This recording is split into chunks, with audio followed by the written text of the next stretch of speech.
தெய்வம் நீ என்று உணர் யூடியூப் சேனல் உங்களை அன்புடன் வரவேற்கிறது.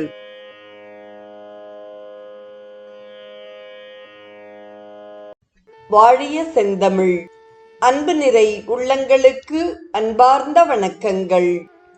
வாழ்ந்து காட்டிய வள்ளல்கள் வரிசையில் சுவாமி சிவானந்தரின் வாழ்க்கை வரலாற்றை தொடர்ந்து அவர் எழுதிய பக்தியும் முக்தியும் என்ற நூல் குறித்து நாம் சிந்தித்துக் கொண்டிருக்கிறோம். இன்றைய நிகழ்வில் பிரிவு என்னும் தலைப்பில் அவர் கூறிய செய்திகளை நாம் சிந்திப்போம்.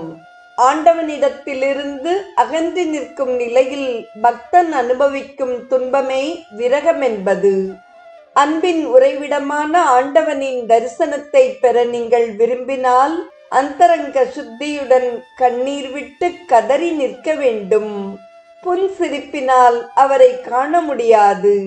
சைத்தன்ய மகாபிரபுவின் சரிதத்தை படியுங்கள். பகவான் ஹரியின் தரிசனத்திற்காக அவர் எங்கனம் கதறி அழுதார் என்பதை நீங்கள் தெரிந்து கொள்வீர்கள். சோகமான கனத்த இதயத்துடன் கண்ணில் நீர்வடிய புழுதியில் கிடந்து புரளுவது அவர் வழக்கமாம். இதுதான் விரக அக்னி.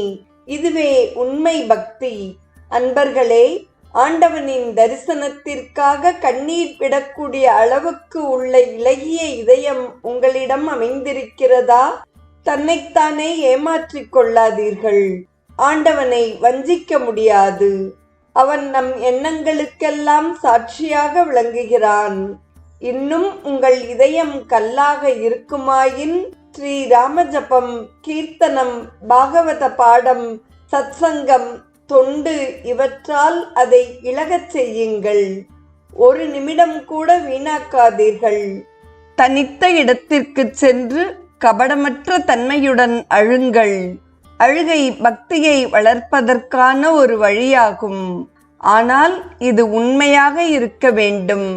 கடவுளை காண துடிதுடிக்கும் தன்மையினால் அவ்வழுகை உருவாக வேண்டும். அன்பிற்காகவே பக்தன் அன்பு பூண்டு நிற்கிறான். அதில் எந்தவித வியாபாரமும் கிடையாது. வக்கீல்கள், கட்சிக்காரர்கள், குற்றவாளிகள் முதலியோர் பயப்பட்டாலும் எப்படி நீதிபதியின் மனைவியோ மகனோ அவருக்கு பயப்படாமல் இருப்பார்களோ அதேபோல் உண்மை பக்தன் கடவுளுக்கோ மற்ற யாருக்கோ பயப்படுவது கிடையாது. தனக்கு வரும் துன்பத்திற்கு அவன் முன்போல் பயப்படுவதில்லை. கடவுளை தவிர மற்ற எதுவாயினும் அவற்றை அவன் பொருட்படுத்துவதில்லை. அவன் எல்லா பொருள்களிலும் கடவுளை காண்கிறான். அவன் அவனுக்காகவே வாழ்கிறான். எல்லாவற்றையும் அவனுடையதாகவே அவன் கருதுகிறான். தெய்வ இச்சைக்கு அவன் தன்னை முழுதாக கட்டுப்படுத்தி கொண்டு விட்டான். எல்லோரிலும் அவன் ஆண்டவனை பார்ப்பதால் எல்லோரையும் மதித்து அவர்களுக்கு தொண்டு செய்ய முற்படுகிறான். சில சமயம் அவன் அழுகிறான். சில சமயம் அவன் ஆனந்த கூத்தாடுகிறான். ஆண்டவனிடமிருந்து தான் அகன்று நிற்பதை ஒரு நிமிடமேனும் உணர்ந்தால் அந்த குறுகிய காலத்திலும் அவன் அனுபவிக்கும் விரக தாபத்தை சொல்லில் கூற முடியாது. இதையே விரக அக்னி என்று கூறுகிறார். விரகத்தினால் துன்புறும் பக்தன் விம்மி விம்மி கதறி கதறி அழுகிறான். அவன் இரு கண்களும் கண்ணீரால் நிறைந்து தோன்றுகின்றன. சிற்சில சமயங்களில் அவன் வாய்விட்டு கதறி, என் அன்பு தெய்வம் எங்கே, என் ஹரி எங்கே, பிருந்தாவனவாசி குழலூதும் கண்ணன் எங்கே, அயோத்தியாவாசி தனுஷதாரி ஸ்ரீராமன் எங்கே? ஒரு நிமிடமேனும் அவன் பிரிவை என்னால் பொறுக்க முடியவில்லையே என்று ஓலமிடுகிறான். சில நேரம் பக்கத்தில் இருப்பவர்களை நீர் நிறைந்த கண்களால் அவன் நேராக நோக்குகிறான். சில சமயம் வேர்வையால் அவன் உடல் நனைந்து காணப்படுகிறது. சில நேரம் பொழுது விடிவதும் இரவு அடைவதும் அவனுக்கு தெரிவதே கிடையாது. சில சமயம் ஹரி ஹரி, ஹரே ராமா, ஹரே கிருஷ்ணா என்று கூறுகிறான். சில சமயம் அவன் உடல் நடுக்கமடைகிறது.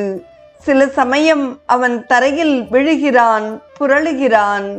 சில சமயம் அவன் உரக்கச் சிரித்துக் கொண்டே கோவிந்தா, ராம் ராம், கோபாலா, ஹரி ஹரி என்று உச்சஸ்தாத்தியில் பாடுகிறான். சில சமயம் கைகளை சிரமேர் கூப்பிய வண்ணம் கூத்தாடுகிறான். சில சமயம் அவன் வெகுவாக அழுகிறான். கடவுளோடு ஒன்றுபட்ட நிலையில் உள்ள உயரிய பக்தர்களின் உணர்ச்சிகளை, அவர்களின் இதய நிலையை சாதாரண மக்களால் புரிந்து கொள்வது மிகவும் கடினம். அவர்களின் நிலை வர்ணிக்க முடியாதது. உண்மை பக்தன் ஒருவனால் தான் இன்னொரு பக்தனை புரிந்து கொள்ள முடியும்.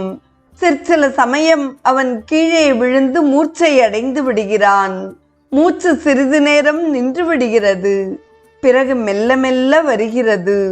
நவத்வீபம் பிருந்தாவனத்தில் நீங்கள் சிறிது நாட்கள் தங்கினால் மேற்கூறிய பாவங்களை, உணர்வுகளை கொண்ட நல்ல பக்தர்களை காண வழி பிறக்கும்.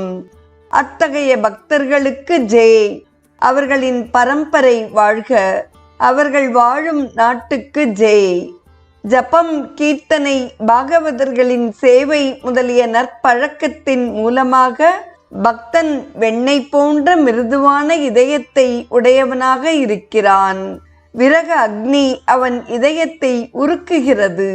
இதன் காரணமாக ஏற்படும் கண்ணீர் தாரை தாரையாக பாய்ந்து அவன் உடைகளையே நனைத்து விடுகிறது. நிஷ்கப்படமான கண்ணீர் கன்னங்கள் வழியே வழியும் நேரம் பக்தன் முன் பகவான் தோன்றி நிற்கிறான். இத்தகைய அன்பின் கண்ணீர்தான் அவதாரத்தை தோற்றுவிக்கிறது. இவ்விரக தாபத்தினால் ஏற்படும் கண்ணீர் நிர்குண பிரம்மனை பக்தர்களின் வழிபாட்டுக்கும் தியானத்திற்கும் வேண்டி சகுன ரூபத்தில் தோன்ற வற்புறுத்துகிறது. பிருந்தாவன இடைச்சியர்கள் விரக அக்னியினால் உண்மையாகவே எரிக்கப்பட்டனர். பகவான் கண்ணனிடம் அவர்களுக்கு இருந்த பக்திதான் என்னே.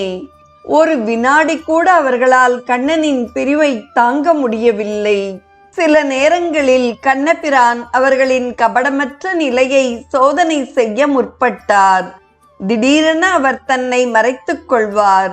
அவர்கள் பிருந்தாவனத்தில் உள்ள தெருக்களின் மூலை முடுக்குகளிலெல்லாம் கண்ணனை தேடி அலைவர். கடம்ப மரங்களை பார்த்து, கடம்ப மரமே, என் கண்ணனை கண்டாயோ?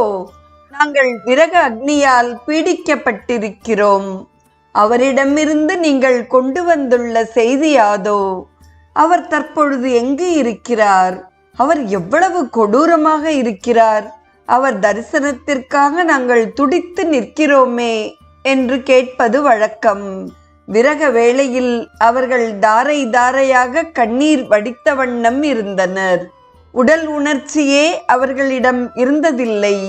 இரவு காலங்களில் வீட்டில் உள்ள விளக்கை ஏற்றச் செல்லுகையில் சிலர் தங்கள் விரல்களை தீயினால் சுட்டுக் கொண்டனர். ஆனால் அதுவும் அவர்களுக்கு தெரியாமலேயே நடைபெற்றது. அவர்கள் மனமெல்லாம் எம்பெருமானிடமே நின்று நிலவிய வண்ணம் இருந்தது.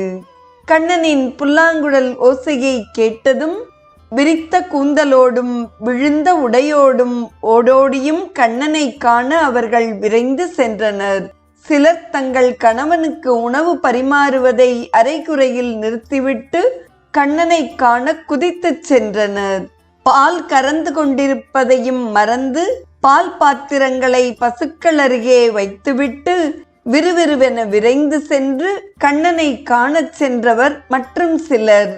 விரக தாபத்தை தாங்க மாட்டாது தவிக்கும் பக்தனின் பரிதாப நிலையை வாக்குகளால் விவரித்து கூற முடியாது. நீங்களே அனுபவித்தாலன்றி அந்த துன்பத்தின் பழுவை தெரிந்து கொள்ள இயலாது. விரகம் அல்லது பிரிவு பக்தனுக்கு பெரும் துன்பத்தை தருவதாக இருப்பினும் கடவுளிடம் உள்ள அன்பை அது அதிகரிக்கிறது. கோபிகளாக திகழுங்கள், கௌராங்கர்களாக திகழுங்கள், மீராவாக மாறுங்கள். அப்பொழுதுதான் விரகம் என்பது என்ன என்பதை தெரிந்து உணர முடியும். விரகமின்றி உங்களால் கடவுளை காண முடியாது, அவரது அருளை பெற முடியாது.